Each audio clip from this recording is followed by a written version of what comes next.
Muito boa noite, seja bem-vindo ao Pontos de Vista. Já sabe, este é o programa que faz a análise dos principais acontecimentos da semana com os nossos comentadores residentes, Salomão Moiano, Fernando Lima. Boa noite aos dois. Vamos olhar para os temas dos nossos comentadores. Hoje começo por Fernando Lima, escolheu o episódio então em que a vice-campeã mundial de karate exibiu uma bandeira da RNAM em Berlim. Boa noite. Eu devo dizer que foi muito difícil pesquisar este assunto, uma vez que a imprensa moçambicana quase que ignorou este incidente, que, quanto a mim, tem implicações políticas e sociais importantes. E, portanto, circulou apenas nas redes sociais. Exato, tenho que contar um pouco o que se passou. Há um campeonato mundial de karate Shukokai em Berlim, houve uma seleção de Moçambique que esteve neste campeonato e numa das secções a atleta Joana Pereira ficou em segundo lugar, portanto vice-campeã mundial, e em terceiro lugar ficou outra atleta moçambicana, a Mukilina Soares. Depois da cerimónia da atribuição das medalhas e após ter descido do pódio, a atleta Joana Pereira, assim como a atleta Mukilina Soares, foram fotografadas com uma bandeira de Moçambique e com duas t-shirts em que aparecia a palavra paz. Ainda nos momentos subsequentes, a atleta Joana Pereira, portanto a vice-campeã mundial de karate, foi fotografada, portanto, levava consigo uma bandeira da RNAMO, desfraldou a bandeira da RNAMO e, portanto, esta imagem circulou nas nossas redes sociais. Só que, dada a forma como foi divulgada, levantaram-se muitas questões se seria exata a informação ou não. A questão é a seguinte, portanto, não há nada de especulativo em relação a esta informação. Isto tem várias implicações. Por um lado, a forma como muitas delegações desportivas moçambicanas vão ao exterior, nomeadamente aquilo que são consideradas as modalidades menores, como é o karate. Nomeadamente, pelos seus próprios meios. As famílias têm que pôr dinheiro, os atletas têm que andar a bater de porta em porta para arranjar patrocínios, o que de algum modo cria este sentimento anti-governamental, no sentido de que eu, para representar o meu país, tenho que ir a andar a bater de porta em porta, tenho que depender da minha família. Por outro lado, e num sentido mais lato, isto também mostra de algum modo que temos uma crise de valores, uma crise neste país em que há claramente um sentido de exclusão, quando um atleta, pelo menos uma atleta que representava o país no exterior, em vez de ostentar a bandeira nacional, ostentou a bandeira de um partido político que neste momento está numa confrontação armada com as forças governamentais. Este tipo de manifestações políticas em Moçambique parece-me uma coisa nova, mas em termos internacionais acontece muito. Nós estamos recordados, por exemplo, de atletas negros norte-americanos que, ao receber as suas medalhas, puseram uma luva negra para afirmar o poder negro. Isto, em termos, inclusivamente, de instâncias internacionais, é proibido e é sancionado. De qualquer forma, aquilo que eu queria trazer aqui não é propriamente os aspectos disciplinares, mas o que é que isto reflete, esta ação, o que é que ela reflete em termos políticos e em termos sociais no nosso país. Muito bem. O Salomão Moiano escolheu como tema da semana o processo que a Polícia da República de Moçambique decidiu abrir contra a eletricidade de Moçambique e na sequência então das armas descobertas em Manica, nas instalações da EDM. Muito obrigado, boa noite.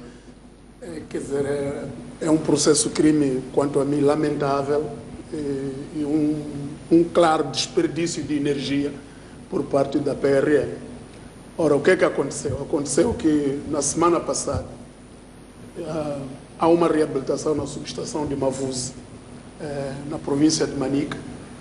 O empreiteiro está a reabilitar uma casa de hóspedes que nos últimos 20 e tal anos não vivia lá ninguém. É uma casa de hóspede que albergava técnicos russos que foram convidados para a reabilitação da estação após 2 ataques que aconteceram, o primeiro em 1979, o segundo em 1980, e depois vieram técnicos russos no auge da Guerra dos 16 anos, e nessa altura os técnicos russos ficaram hospedados naquela casa. E claramente naquele momento havia milícias, havia guarnições, havia todo aquele aparato militar que nós todos conhecemos. Desde que saíram os técnicos russos nos anos 80, a casa nunca mais foi ocupada por ninguém até hoje. E até estava degradada. Agora acontece que a EDM mandou reabilitar toda a subestação, e inclusive as casas que estão lá, uma delas é essa casa de hóspedes. O empreiteiro reabilita a casa e tenta abrir um armário, uma espécie de guarda-fatos, e ninguém tinha chave. Há muito tempo que não se abria, ninguém ia lá, já não sabe quem é que ficou com as chaves do armário. A EDM autoriza o empreiteiro a arrombar o armário para fazer a reabilitação total. Arromba, encontra 2 armas AKM, vários carregadores e munições e 6 granadas. A EDM pede ao empreiteiro para comunicar imediatamente à polícia, e a própria EDM também faz uma comunicação à polícia, a dizer que na casa do hóspede, onde não vivia ninguém há muitos anos, foram encontradas estas armas. A polícia foi para lá, arranjou peritos para ver se conseguiam manejar as granadas, conseguiram recolher em segurança, foram embora. Só que dias depois a PRM diz que foi uma denúncia popular. E, então, como denúncia popular, vamos abrir um inquérito, vamos abrir um processo crime contra a EDM, acusando-a da posse ilegal de armas de fogo. Isto é totalmente gratuito. Eu acho que não devia ser assim. A polícia está claramente num exercício de desviar as atenções das pessoas. Quem entregou as armas, quem informou, e estas são informações disponíveis através dos jornalistas que estiveram no terreno. Eu estou em contato com jornalistas correspondentes dos jornais que estão no Maputo, mas eles estão lá no terreno, foram a Mavuse, viram as armas e viram em que circunstâncias foram recolhidas. Não tem nada a ver com posse ilegal de armas, porque quem possui ou quem está na posse ilegal de armas, não é ele que vai ter com a polícia informar que eu estou na posse ilegal destas armas. Portanto, penso que há um exagero gratuito por parte da PRM de Manica em querer abrir um processo crime contra uma pessoa que veio informar que no sítio tal estão a haver armas. E depois dizem que é denúncia popular. A população não tem como entrar na subestação de Mavuse. Tem uma vedação enorme. A casa de hoje está claramente no interior da vedação. Não entra a população naquele sítio. Portanto, não há como a população denunciar armas estão numa casa que está em reabilitação.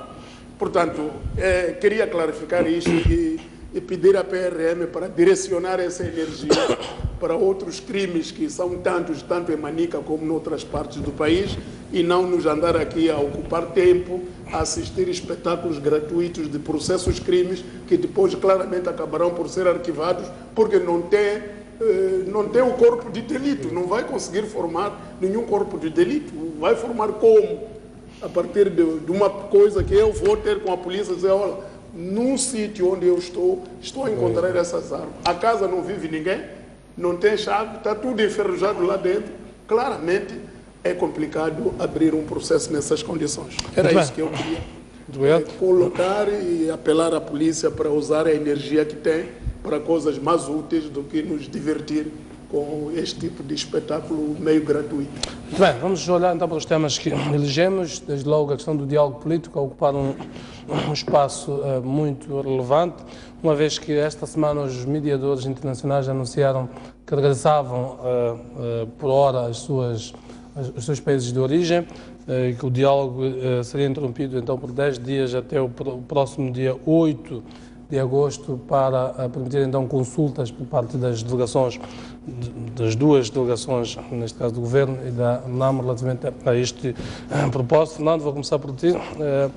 O caminho para a paz não está tão fácil como a euforia que se gerou à volta da chegada dos mediadores internacionais supunha inicialmente. Como é que interpreta esta decisão dos doadores de regressar a casa?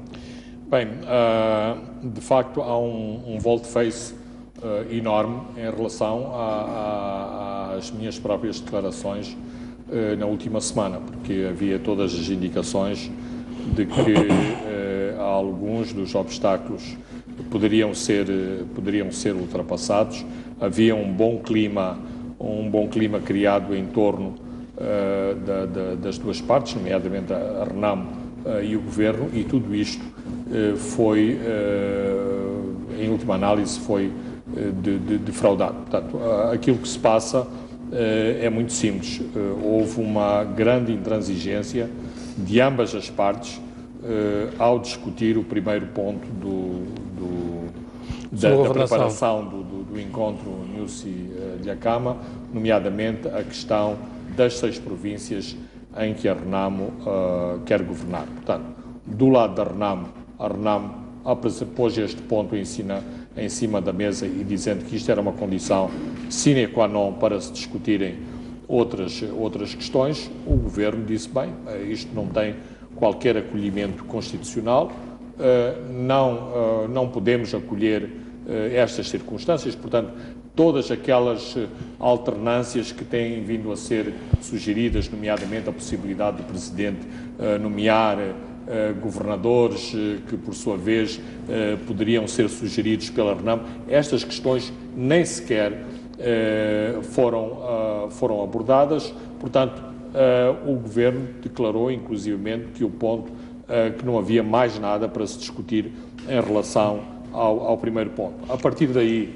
Mário Raffaelli fez contactos individuais com o Presidente da República e com o Presidente da RENAM, encontrou o mesmo nível de não resposta, ou seja, não abertura, não cedência de qualquer irredutibilidade, digamos assim. Exatamente. E, por último, tentou que a RENAMO abrisse a possibilidade de se estabelecer uma trégua e, mais uma vez, o líder da RENAMO terá dito a Mário Raffaelli, tudo bem, podemos negociar uma trégua, mas eu quero que as forças do Governo se retirem para um raio até à Beira. E isto não ficou muito claro, porque o raio até à Beira poderá envolver outras capitais provinciais. Eventualmente, isto tem a ver com a própria logística de apoio aos ataques na Serra da Gorongosa, que envolvem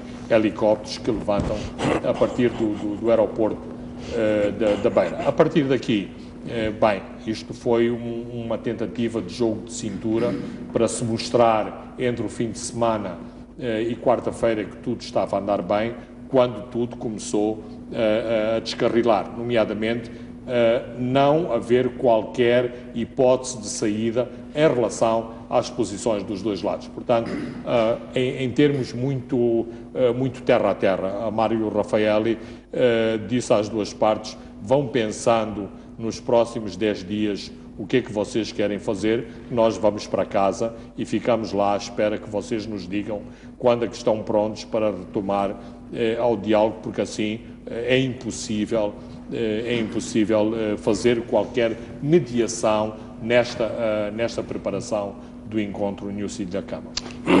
Salomão Moiano, como é que interpreta esta posição dos mediadores? Eu, mais uma vez, volto a lamentar. Eu tinha indicado no primeiro dia que discutimos este assunto que estamos a começar mal as coisas, ao querer discutir a substância dos assuntos, em vez de começar pelo mais fácil. O mais fácil era negociar um cessar-fogo. Não entrar na discussão da substância dos assuntos enquanto estamos em guerra. Primeira coisa, o papel preponderante que eu esperava dos mediadores era tratar da paragem imediata das hostilidades militares, dos ataques de ambos os lados, para dar espaço há um clima de paz para se negociar o resto. Agora, começou-se pelo resto e deixou-se a questão fundamental. Então, os 5 pontos ou os 4 pontos colocados na mesa pela Renamo há 2, 3 anos são pontos de longo termo, não se resolvem dentro de uma semana. Portanto, a coisa mais fácil, que deveria ser mais fácil de resolver, era negociar um cessar-fogo imediato de ambas as partes. Aparentemente se tentou isso. E se tentou isso depois de ver a intransigência de ambas as partes no primeiro ponto. Exato. Então, mas deviam ter começado por aqui.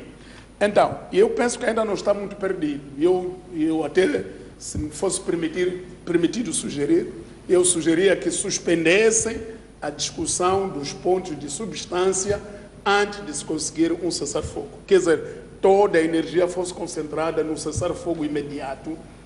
A partir do cessar-fogo, o país está preparado para que dure o tempo que quiserem as delegações durarem com estas negociações. Mas com um calar das armas imediato para permitir a normalização da vida no país, a circulação de pessoas e bens em todo o país. Agora, aparentemente isso é o desejável. Exatamente. Aparentemente, a continuação das hostilidades faz parte, digo, aparentemente, da estratégia negocial talvez das partes. Aparentemente, uma vez que colocado esse ponto na mesa, percebeu-se claramente, de acordo com as informações que eu tenho, Afonso da Câmara terá dito que está disponível, mas a condição era o governo retirar as forças à volta da Serra da Corongosa.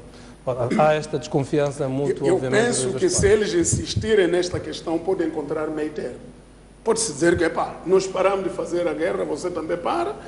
E claro que não vamos sair totalmente até Beira, quartéis, quer dizer, pelo menos há de haver uma tranquilidade, pode-se encontrar meio termo, e eu penso que o próprio presidente da Renamo é capaz de ser flexível nesse ponto, se houver uma pequena insistência e talvez a repetição do diálogo a dois entre eles, ou entre os dois presidentes, através das linhas telefônicas disponíveis.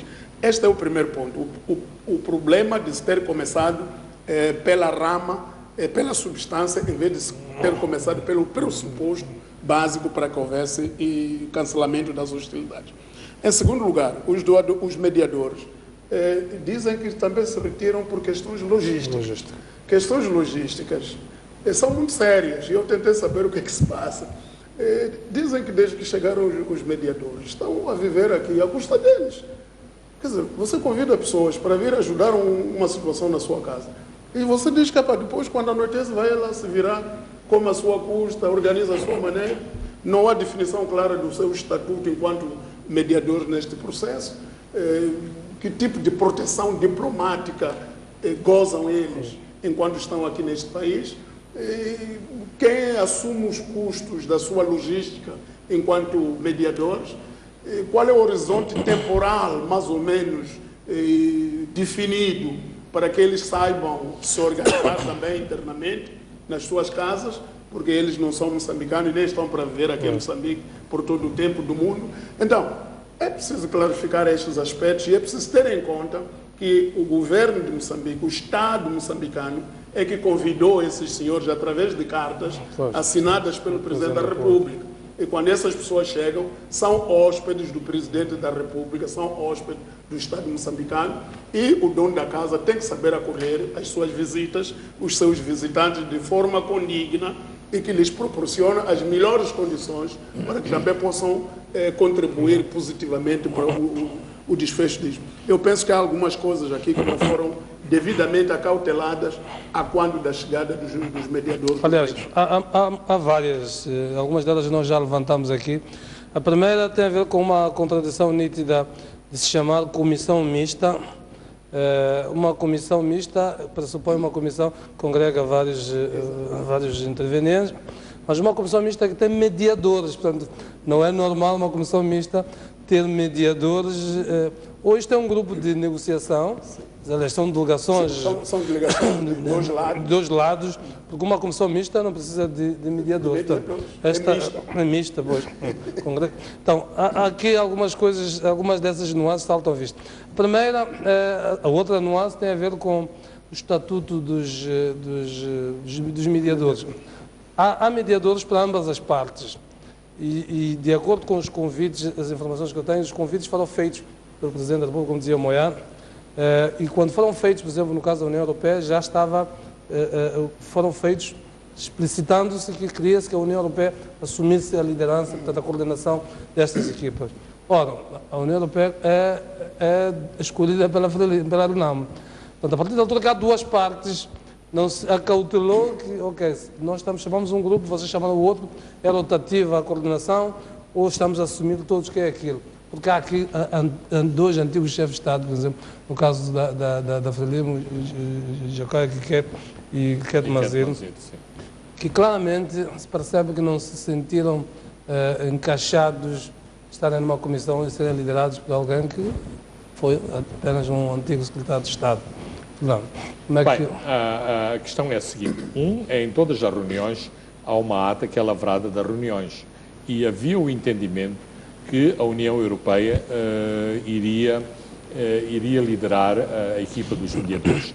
Dois, a própria equipa dos mediadores, e já depois de estar constituída, foi surpreendida com uma segunda equipa de mediadores, o que levantou alguns problemas de natureza prática e de como se ia isto articular, uma vez que, inclusivamente, em ata, ficou também definido os termos de referência de como iriam atuar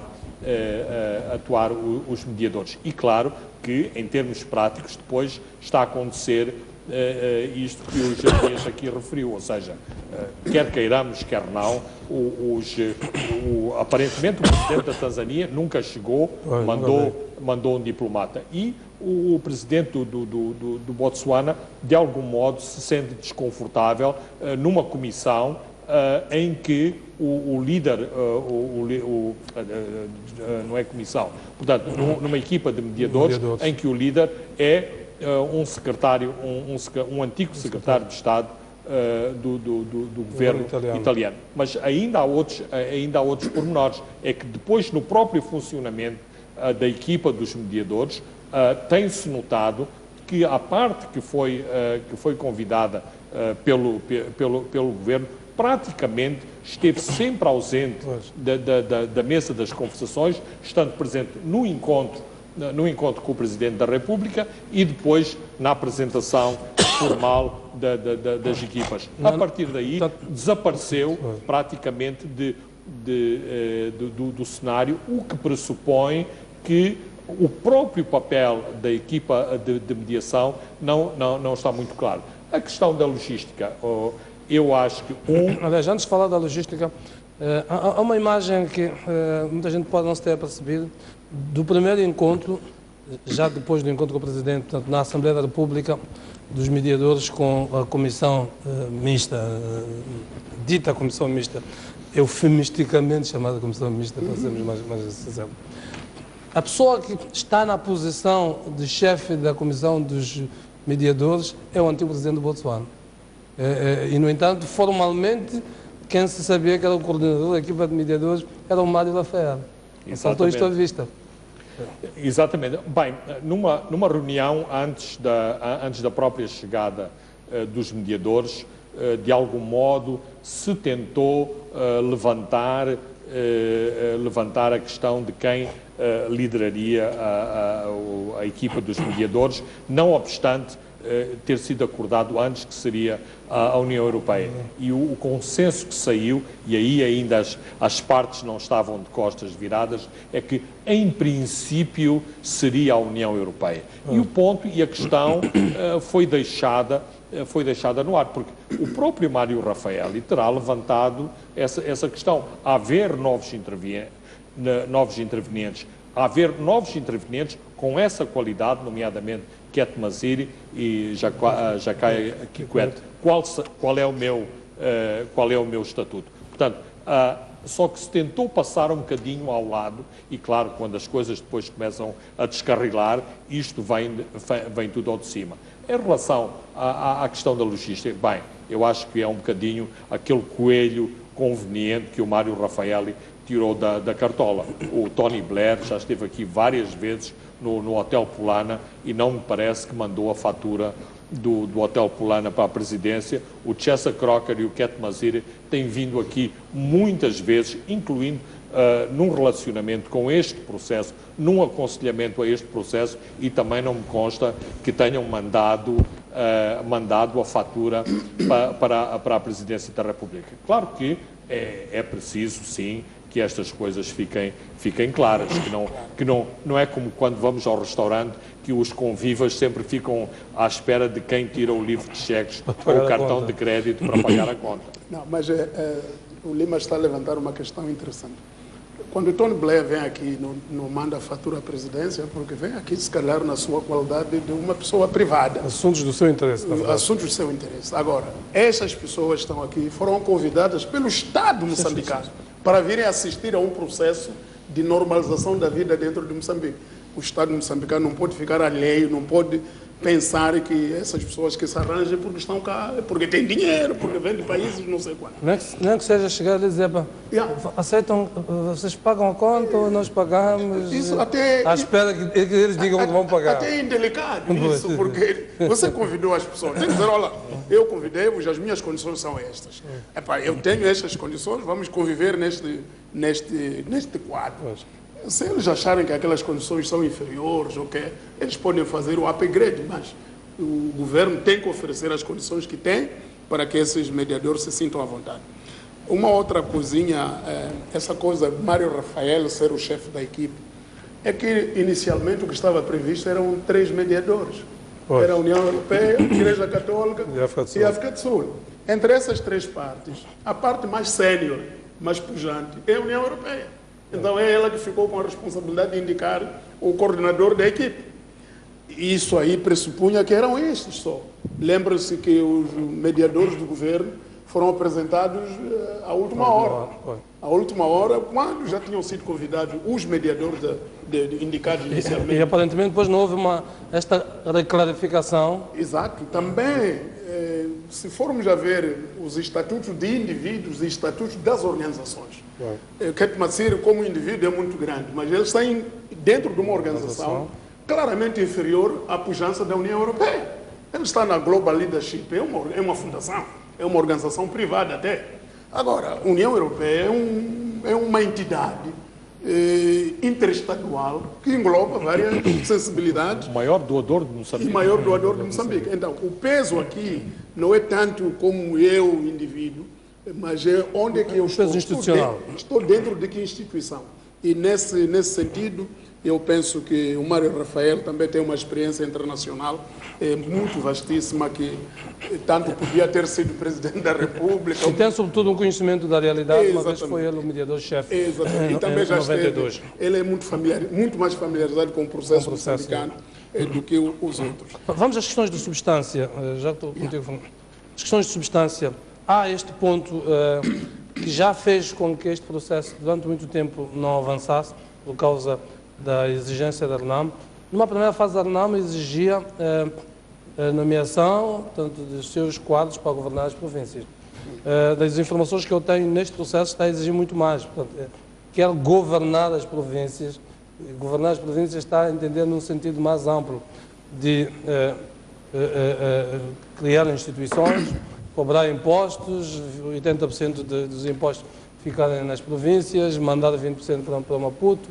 Portanto, pelo menos o ponto de partida é este, sabendo-se que no processo negocial poderá depois ficar com aquilo que, se calhar, na essência é o que pretende. Não, mas eu não sei, porque quando eu converso com pessoas da RENAM e pessoas da parte do governo, eu sinto que eles estão muito próximos nas posições que defendem. Não estão tão longe. Informalmente. Informalmente. E também, parece haver aqui falta de coragem para avançar com um pacote de reformas que acabe incluindo esses aspectos todos. Porque eu entendi das exigências da RENAM desde que começou a falar de autarquias provinciais, e depois falou de outras coisas, é que a Renamo quer dizer o seguinte, quer dizer que nas eleições, quando houver eleições, aquele elemento ou aquele partido político que tiver maior relevância numa determinada província, tenha relevância política, econômica e social naquela província de facto. Isto é, seja capaz. Mas isso aí passa por quê? Passa por fazer emendas à maneira como a Constituição está escrita. E essa coisa de que as coisas não constam do quadro jurídico legal, é um chavão isso, não é nada. Tudo que não consta do quadro jurídico legal, nós podemos fazer constar, querendo. Portanto, não é verdade que é uma impossibilidade. Não. A Constituição foi escrita por pessoas.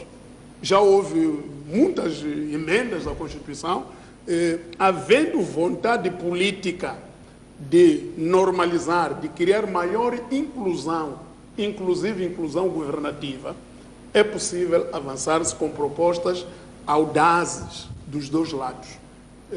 E a maior responsabilidade nisto, no encontro que houve em abril, em que vocês também estiveram presentes, muita gente sugeriu que o próprio presidente e o governo avançassem para o parlamento.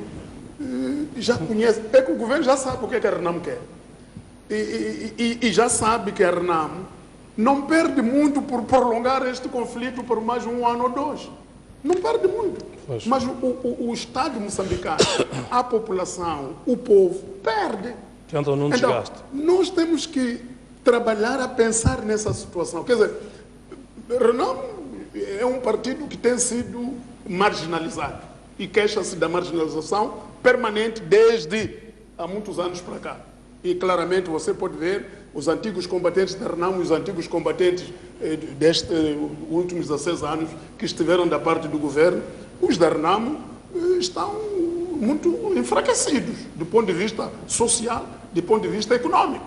Então, sentem-se excluídos do processo geral da própria paz. Então, o que é preciso? É preciso o governo ter um entendimento um pouco superior e ter uma flexibilidade acima da norma para conseguir resolver o problema nacional. Agora, não basta o governo, tenho acompanhado com muita atenção os discursos que o seu presidente faz nas províncias, são discursos interessantes na população, mas é preciso encontrarmos o que resolve o problema. Quer dizer, podemos falar em um comício, mas no fim do comício, o que nós vamos mudar na prática, no concreto? Não devemos insistir em quem tem razão, quem não tem razão. Essa parte já ultrapassamos há muito tempo. Aqui, quem vai ter muita razão é aquele que trouxer a melhor solução. Que foi capaz de encontrar uma solução. Exatamente. Quem não encontra a solução não tem razão. Fernando, como é que perspectiva, saída para... Esta já parece uma intransigência insanável, uma vez que a perspectiva da Renamo é que quer governar, a perspectiva do governo é que o quadro legal não permite, porque estas não foram eleições para eleger governadores e tudo. Já se conhecem claramente as posições e os argumentos de ambas as partes. Havia uma perspectiva que foi sendo lançada de a Renamo poder indicar vários nomes, dentre os quais o Presidente poderia escolher um e nomeá-lo. Portanto, aí não se violava o quadro legal, porque seria na mesma o Presidente a fazer essa nomeação. Mas claramente parece que não é esse o entendimento do governo. A questão, Jeremias, e eu acho que o Salomão equacionou bem o quadro global em que nos encontramos, é que, para além do quadro que possamos vaticinar em relação a um futuro próximo, há também uma predisposição de ambas as partes que têm que ter em negociar. Ora, negociar, e a palavra tem um significado, significa, não é que cada parte fica no seu lado. Cada parte tem que ter as suas margens de abertura, as suas margens de aceitação das propostas do outro lado, não é cada parte ficar imutável e inamovível no seu lugar. E mais, nas técnicas negociais, e nós sabemos também como isto se faz, uma pessoa habitualmente pede 10, para eventualmente apanhar 5, para apanhar 4. A Renamo subiu claramente a parada em relação aos governadores, em relação à governação, em relação ao modo de governação, mas isso não significa que no fim do dia é este cenário que tem que acontecer. Do mesmo. Acho que o governo devia apresentar uma contraproposta o governo devia convencer a Renamo neste ponto. Eu acho que sim, e tudo dava a entender que sim, mas tal como o Salomão aqui diz, há muitos quadros na Frelimo, no governo, na presidência da República, que são flexíveis nestas questões.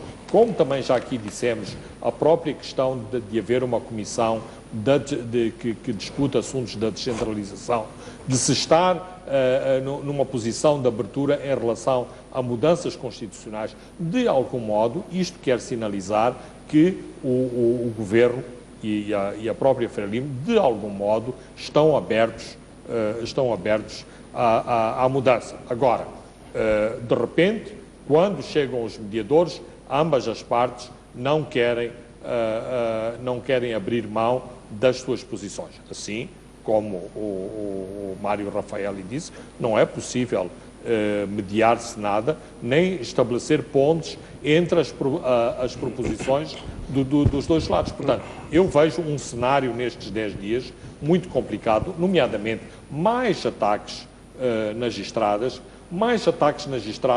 e não apenas circunscritos à região centro, ou seja, recrudescer de acontecimentos político-militares em outras províncias que não aquelas tradicionalmente abrangidas por esta semana já houve ataques na ambas as partes, com argumentos diferentes, claro, continuam a achar que a melhor maneira de resolver este conflito é a via militar. E enquanto houver esta convicção, tudo o que se puder dizer à mesa de conversações é perfeitamente secundário. Uma outra questãozinha pequena para isso.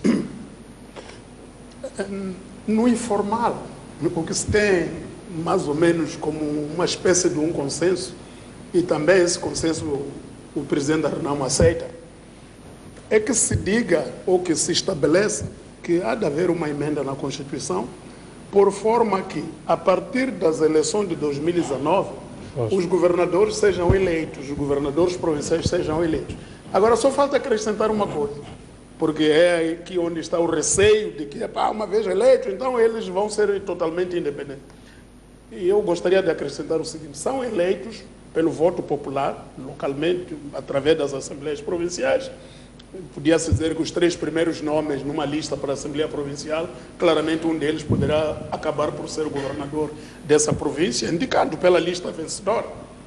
Mas falta acrescentar que esses governadores eleitos pelo voto popular são formalmente nomeados e empossados pelo Presidente da República.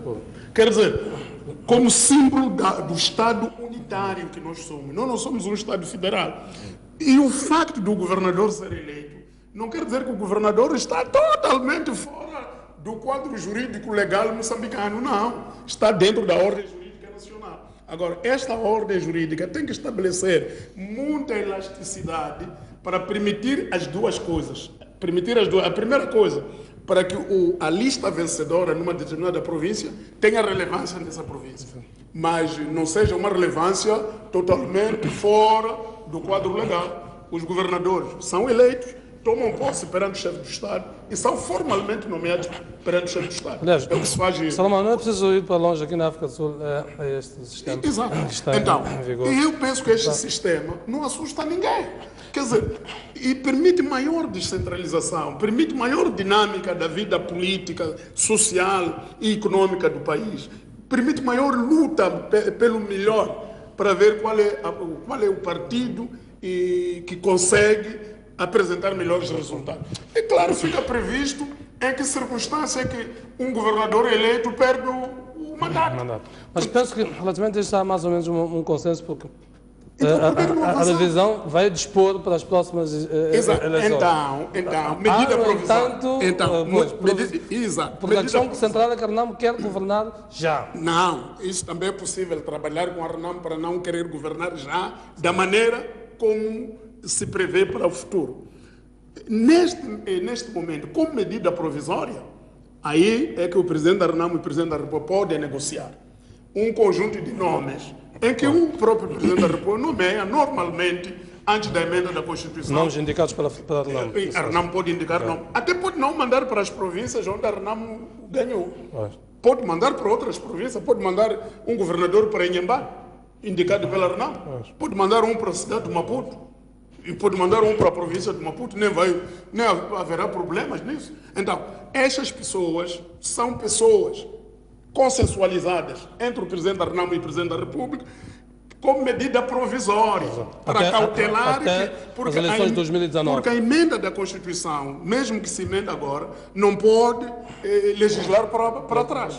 A legislação... A lei dispõe para o futuro. Dispõe para o futuro, não é para trás. Então, pode as duas partes, usando da sua sabedoria, encontrar uma medida provisória, uma medida cautelar que apazigue os ânimos e permita trabalhar em todos em conjunto para o futuro. Muito bem, vamos falar também... Incluindo mexer-se nos poderes das Assembleias Provinciais. Que são poderes absolutamente nenhuns. Exato. Exato. Vamos avançar para o segundo tema, tem a ver com a questão das dívidas ocultas, porque esta semana houve dois novos desenvolvimentos. A Assembleia da República constituiu finalmente a Comissão Parlamentar de Inquérito a esta questão das dívidas ocultas e o Presidente também acabou de anunciar esta semana que a auditoria internacional nos moldes em que pediam os doadores, só depois de conhecido o trabalho da Procuradoria-Geral da República e desta Comissão Parlamentar de Inquérito. Fernando, queria começar por ti. Bem, eu diria que tornou-se público uma estratégia de governo que já era conhecida há várias semanas, ou seja, aquilo que o governo disse aos doadores e disse ao FMI é que avançaria numa comissão de inquérito parlamentar, num inquérito, digamos, de natureza criminal na Procuradoria-Geral, mas que não aceitaria uma auditoria forense internacional. O FMI respondeu de algum modo, tirando a palavra forense à auditoria internacional independente. Agora, os termos foram, por assim dizer, tornados públicos. O Presidente deixou muito claro que, para já, está fora de hipótese a auditoria internacional forense.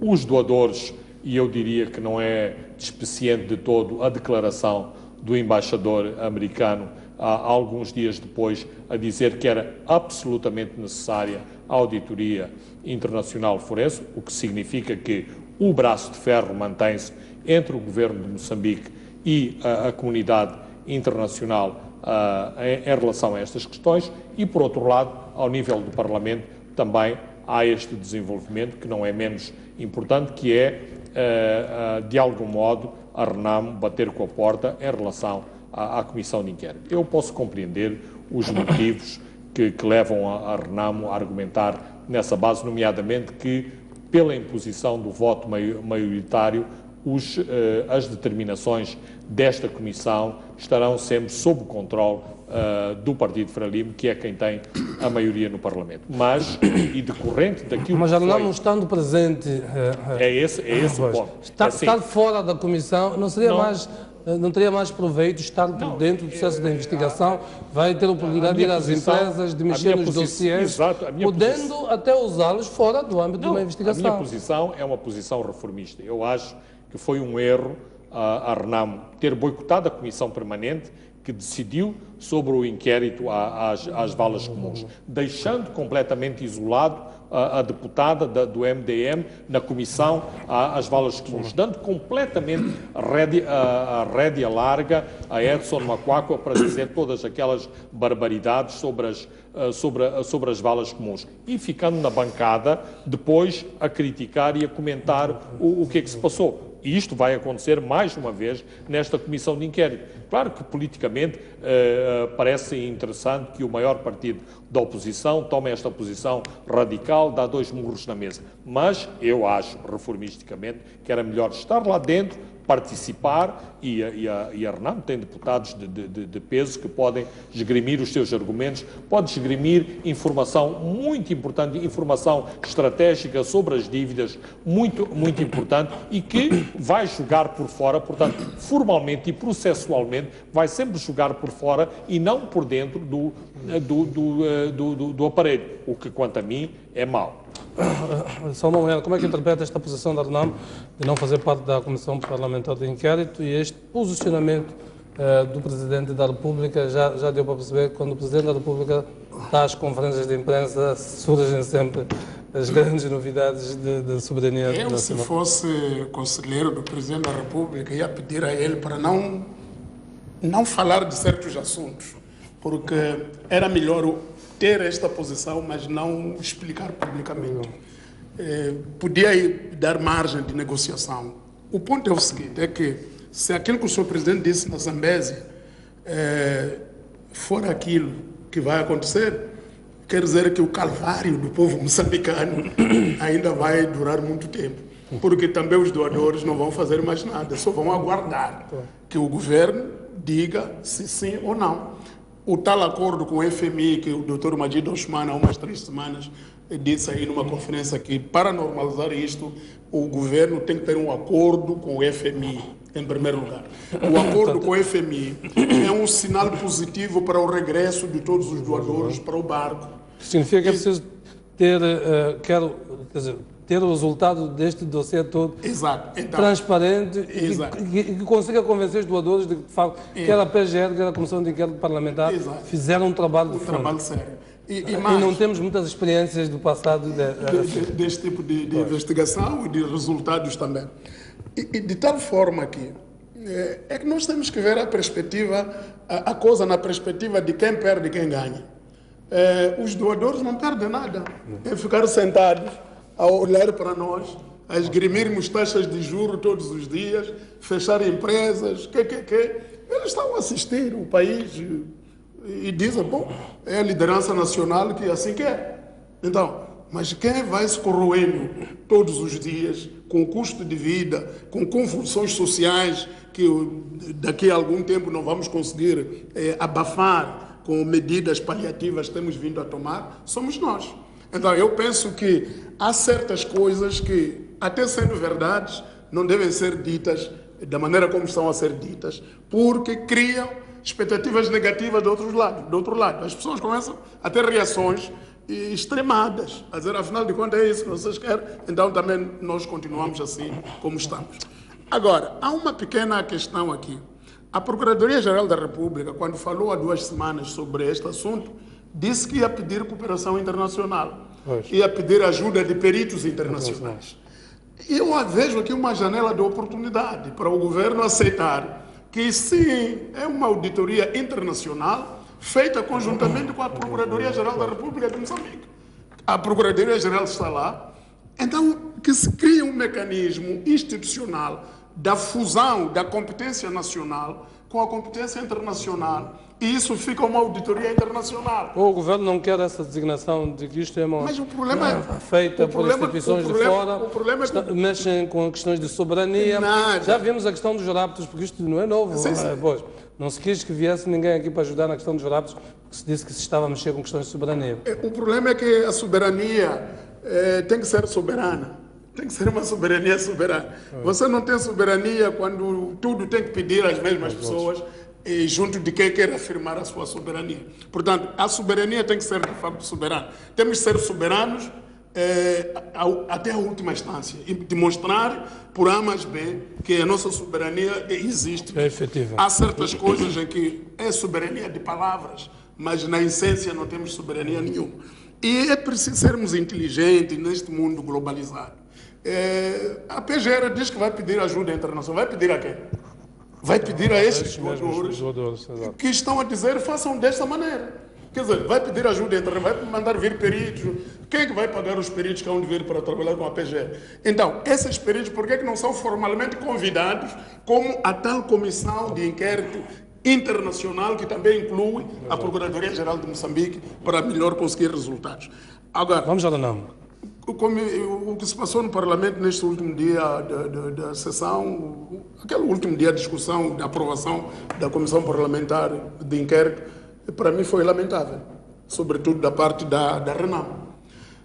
Primeiro, a Renamo não votou nem contra, nem se absteve, nem votou a favor. Ficou ali, Aparentemente, acima do muro. isso é uma falta disciplinar. Isso é sancionado nos termos do próprio regimento da Assembleia da República. Uma bancada tem que se posicionar, ou vota contra, ou abstém-se, ou vota a favor. Agora, aparentemente, na hora da votação, a chefe da bancada da Renamo não estava no seu lugar para indicar o sentido de voto. E aparentemente outros quadros da Renamo que estão ali, está ali em cima o secretário-geral da própria Renamo, está ali, acho que é Gania Moussagi, que é membro da Comissão Política da Renamo. Então essas pessoas, na ausência da chefe da bancada, podiam ter tomado a liderança indicando o sentido de voto. É um sentido clássico que a Renamo normalmente tem, ou votar contra. Sim, ou votar contra, ou votar... O comunicado da Renamo é muito claro a dizer não participamos. Exato. Então, isto é lamentável. 2. Esta comissão chama-se Comissão Parlamentar de Inquérito. Exato. Não é uma comissão... Vamos lá. É dos deputados, é dos parlamentares, é dos titulares do cargo parlamentar. Então, eu acho que faz muito sentido esta comissão ser constituída, em primeiro lugar, pelos parlamentares. Não vedando a possibilidade desta comissão convidar expertos da sociedade civil e outras pessoas, e que acho que claramente esta comissão vai fazer. Pode pedir um economista reputado para fazer um estudo sobre essas questões e para iluminar os trabalhos da própria comissão. Isso não é novo. Aliás, as comissões parlamentares, a sua tradição, quando tem um projeto de lei, é chamar as várias entidades da sociedade que são relevantes naquela matéria. Sim, porque é uma comissão que tem orçamento, tem tudo, tem estatuto, tem orçamento, até tem honorários das pessoas que fazem parte desta comissão. E foi tudo isso claramente dito pelo presidente da primeira comissão. E eu penso que é uma falha grande, mas ainda vai a tempo a Renamo de integrar a comissão. Como disse o presidente, e eu penso que o conselho mais simples que se pode dar neste momento é que a Renamo reconsidere isso e tome o seu lugar dentro da comissão, porque é pior estar fora do que estar dentro de uma comissão com a qual não concorda plenamente. É muito melhor estar lá dentro, esgrimir os seus argumentos lá dentro e também valorizando a sua posição de titular de cargo parlamentar. E este cargo parlamentar é valorizado estando dentro das comissões criadas pela Assembleia da República. Agora, a Assembleia da República é um órgão de soberania, tem a sua forma de funcionar, escolheu este caminho e sociedade civil também pode criar outras comissões lá fora, até pode-se criar, há muitas organizações aqui que podem até criar estudos paralelos, comissões paralelas para fazer a mesma investigação, mas não se substituindo ao papel do deputado dentro da sua comissão. E as pessoas que foram indicadas, o presidente desta comissão, o Dr. Enéas Comicha, é uma pessoa muito séria. E penso que não é pessoa de correr para este lado porque é o governo que está a falar e porque não sei quando. É uma pessoa que o próprio governo, quando olha para ele, sabe com quem está a falar. Portanto, é uma pessoa muito segura. Vamos avançar para o terceiro ponto que nós escolhemos, Fernando. Vou começar por ti. O Conselho de Ministros anunciou esta semana que vai fazer uma fusão entre a MCL e a STDM para dar lugar então a uma nova empresa. Eu ouvi o teu comentário relativamente a isto. O que é que achas desta decisão? Bem, é assim, o Governo não tem muita margem de manobra em relação às duas empresas. A STDM, tendo como âncora fundamental toda a estrutura da telefonia fixa, há muito tempo que entrou em derrapagem. Ficou, digamos, com o bife das telecomunicações, que é, portanto, a estrutura que apoia o funcionamento das telecomunicações. As duas empresas perderam competitividade, claramente. Sim, mas primeiramente a STDM porque não soube adaptar aos novos desafios da telefonia móvel, aos desafios que se colocaram a empresas com este tipo de estrutura. E temos visto noutros países como empresas estatais com esta dimensão e com estas funcionalidades, como conseguiram dar a volta por cima, adaptando-se, nomeadamente, aos desafios das novas tecnologias, ao fazer desmembramentos, nomeadamente à questão de serem os carriers, portanto, aqueles que levam as comunicações de data, de voz e de imagem para os diferentes utilizadores do serviço. Por outro lado, e por razões que até hoje não são completamente avulsas, a MCL, que era a companhia líder da nossa da telefonia móvel, deixou perder esta liderança para a Vodacom e para os novos intervenientes, a Movitel, que tem uma estrutura completamente diferente, que tem um mercado-alvo completamente diferente e que trouxe uma tecnologia própria para dirigir-se a esse mercado-alvo, nomeadamente o mercado das nossas zonas rurais. Portanto, isto para dizer o seguinte, que dentro de um pacote muito limitado de opções, me parece uma boa opção. Dito isto, a questão não se resume apenas por se fazer a fusão. Aliás, a MCL era participada a 100% pelas TDM, ou no princípio houve um acionista alemão que depois saiu, mas é preciso, através de um plano de negócios, de um plano de desenvolvimento tecnológico, que se encontre alternativas e soluções para que esta fusão se desenvolva no sentido de revitalizar as duas empresas. Ou seja, eu dizia aqui que as empresas perderam competitividade nos segmentos em que atuam. São empresas que estão a acumular perdas já há vários anos nas suas contas, que tem estado a ser um encargo para o acionista, que no último caso é o acionista Estado, portanto... Não, e depois todos os problemas... Se não era a altura do Estado desfazer-se destes ativos através dos quais tem estado a acumular... Isso também esteve em cima da mesa, mas o problema é o seguinte, uma pessoa não se pode desfazer desses ativos quando esses ativos estão no pior cenário possível. Uma pessoa tenta vender quando a sua galinha ou o seu cavalo está com o aspecto mais bonito possível. Ora, a imagem da MCL e a imagem das TDM, neste momento, não é melhor. Eu acho que aqui tem que se ter mais uma vez a coragem de se avançar para este modelo que se está a tentar avançar na EDM. Fazer-se concursos públicos não só para indivíduos, mas também para eventuais operadores internacionais que queiram concorrer à gestão